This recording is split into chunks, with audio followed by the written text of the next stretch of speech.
இன்றைக்கி வந்து பார்த்திங்கன்னா சமையல் பற்றி கிடையாது,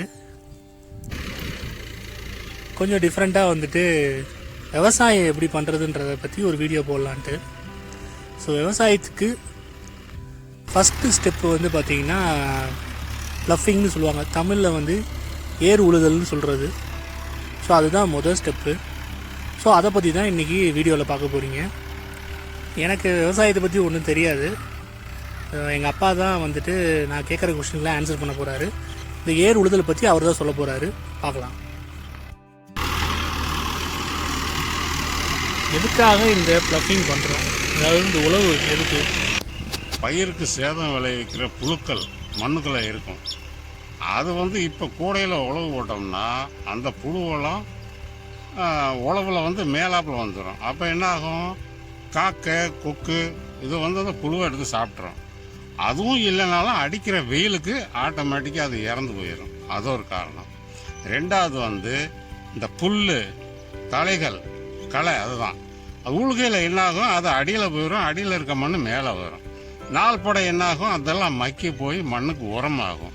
அது மண்ணுக்கு ஒரு நல்ல இயற்கை உரம் மாதிரி. அது மூணாவது காரணம், உழுகையில் வந்து மண் புலப்புழப்பு கொடுக்கும்.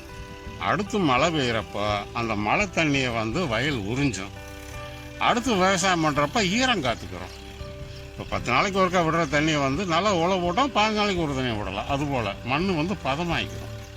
அது முக்கியமான காரணம். ரெண்டாவது புலப்புழப்பு இருக்கிறதுனால எதுவும் பயிர் பண்ணோம்னா விதைச்சினாலும் கூட அந்த வேர் கொஞ்சம் ஆழமாக இறங்கி நல்ல மகசூல் கிடைக்கிறதுக்கு ஒரு வாய்ப்பு. கீழே இருக்க மண் மேலே வரும், மேலே இருக்க மண் அடியிலே போகும். அப்படியே புரண்டுக்கிற மண் புரண்டுக்கிறோம்.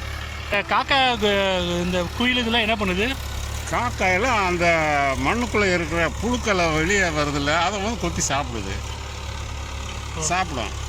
ஒரே ஒரு தடவை டிராக்டர் அந்த இது போனால் போதுமா?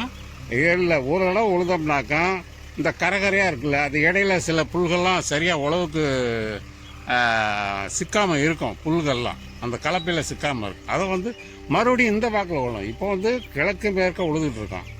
ஒரு 3 நாள் கழித்து, 2 நாள் 3 நாள் கழித்து கொஞ்சம் உணர்ந்ததுக்கப்புறம் தெற்க வடக்க உழுகணும். அப்படி உழவு பண்ணுறதுக்கு கரெக்டான டைம் எது? விவசாயம் பண்ணலைனாலும் கூட கோடையில் மழை பெஞ்சுனாக்கா சித்திரையில் கண்டிப்பாக வயலை வந்து உழவு போட்டே ஆகணும். விவசாயம் அப்போ உழவு போட்டால் தான் அடுத்த ஆடி மாதம் வந்து விதைக்கிறதுக்கு வயல் அந்த காடு சரியாக இருக்கும். நம்ம விவசாயம் பண்ணுறோமோ இல்லையா, ஆனால் உழவு பண்ணி தான் கண்டிப்பாக உழவு போட்டு தான். இல்லைனாக்கா தேவையில்லாமல் இந்த மஞ்சனத்தி மரம், சீம கருவேல மரம் இதுக்கெல்லாம் நிறையா வளர்ந்து அந்த சைடெலாம் உழவு போடாமல் இப்போ எப்படி இருக்கு வேறு.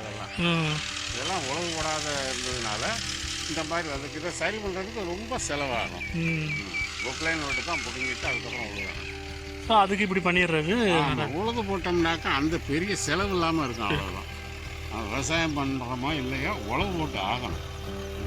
ஆனால் கூடை உழவு தான் ரொம்ப முக்கியமானது. அது இல்லை, இப்போ மழை பெஞ்சு அந்த ஈரம் ஓரளவு காயணும். கலப்பில் இறங்கினோம்னா கட்டி, அதாவது ஈரம் ரொம்ப அதிகமாக இருந்துச்சுனாக்கா உழவு போகாது, கட்டி கட்டியாக வந்துகிட்டு இருக்கும். அதே போல் ரொம்ப காஞ்சி போயிட்டாலும் கூட உழுவுறப்போ பெரிய பெரிய மண் கட்டியாக தான் வரும். இந்த மாதிரி மண் தூளாக வராது. இது ஓரளவுக்கு தூளாக இருக்குது. இதுதான் சரியான பக்குவம், உழவுக்கான பக்குவம். அது இப்போ நம்ம உழவு பண்ணி உடனே மழை பெய்யாமல் இருக்கிறது நல்லது, ரொம்ப நல்லது. ஒரு 4 நாளைக்காவது மழை பெய்யாமல் இருந்தால் தான் அந்த புல்லெல்லாம் காயும். இல்லைன்னா இந்த புல்லு நிறையா முளைச்சி நிறையா அப்படியே பறவை. இந்த உழவு போட்டதுக்கு மண் புலன்னு இருக்குல்ல, அப்படியே வேரி இறங்கி நிறையா புல் வரும். கலப்பை வந்து ஒரு 1/2 அடி ஆழத்துக்கு உள்ளே இறங்கி தோண்டியிருக்கு. 1/2 அடிக்கு மேலே 1 ஏக்கரை